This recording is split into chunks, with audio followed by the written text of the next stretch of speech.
The atom fraternizes with the hurricane. Part 1. At the moment, the insurrection, springing up at the shock of the people with the troops in front of the arsenal, determined a backward movement in the multitude which was following the hearse, and which, for the whole length of the boulevards, weighed, so to say, upon the head of the procession. There was a frightful reflux. The mass wavered, the ranks broke, all ran, darted, slipped away, some with cries of attack, others with the pallor of flight. The great river, which covered the boulevards, divided in a twinkling, overflowed on the right and on the left, and poured in torrents into 200 streets at once, with the rushing of an opened mill sluice. At this moment, a ragged child, who was coming down the Rue Menilmontant, holding in his hand a branch of laburnum in bloom, which he had just gathered on the heights of Belleville, caught sight, before a second-hand dealer's shop, of an old horse-pistol. He threw his flowering branch upon the pavement and cried, "Mother, what's your name? I'll borrow your machine." And he ran off with the pistol. It was little Gavroche going to war.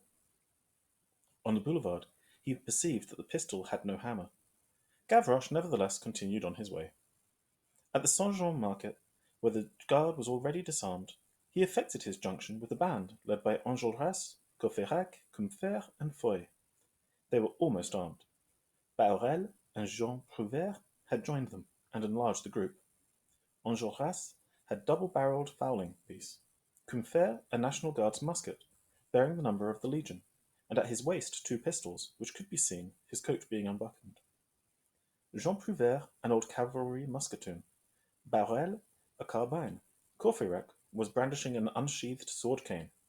Foy, a drawn sabre in his hand, marched in the van, crying, "Poland forever!"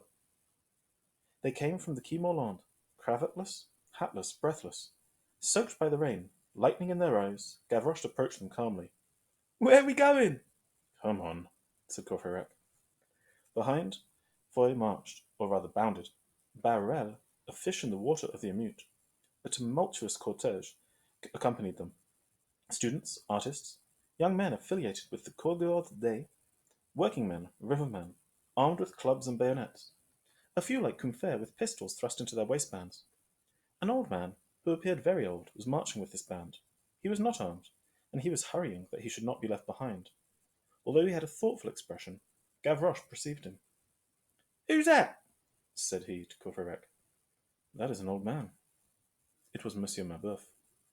He advanced almost to the front rank of the column, having at once the motion of a man who is walking and the countenance of a man who is asleep.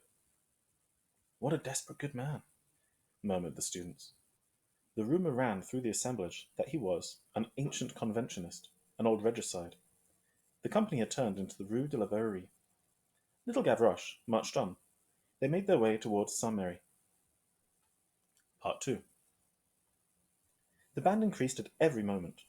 Toward the Rue de Billette, a man of tall stature, who was turned in grey, whose rough and bold mien Courfeyrac, Enjolras, and Combeferre noticed, but none of whom knew, joined them.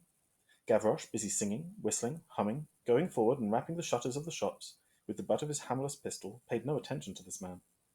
It happened that, in the Rue de la Verrerie, they passed by Courfeyrac's door.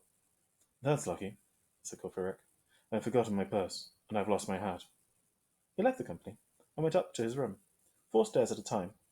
He took an old hat and his purse. He took also a large square box, of the size of a big valise, which was hidden among his dirty clothes. As he was running down again, the portress hailed him. "There's somebody who wishes to speak to you."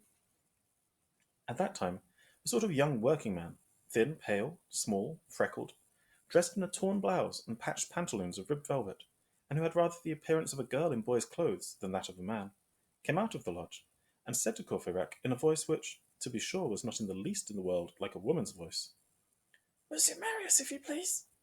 "He's not in." "Will he be in this evening?" "I don't know anything about it." And Courfeyrac added, "As for myself, I shall not be in." The young man looked fixedly at him and asked him, "Why so?" "Because." "Where are you going, then?" "What is that for you?" "Do you want me to carry your box?" "I'm going to the barricade." "Do you want me to go with you?" "If you like," answered Courfeyrac. "The road is free, and the streets belong to everybody."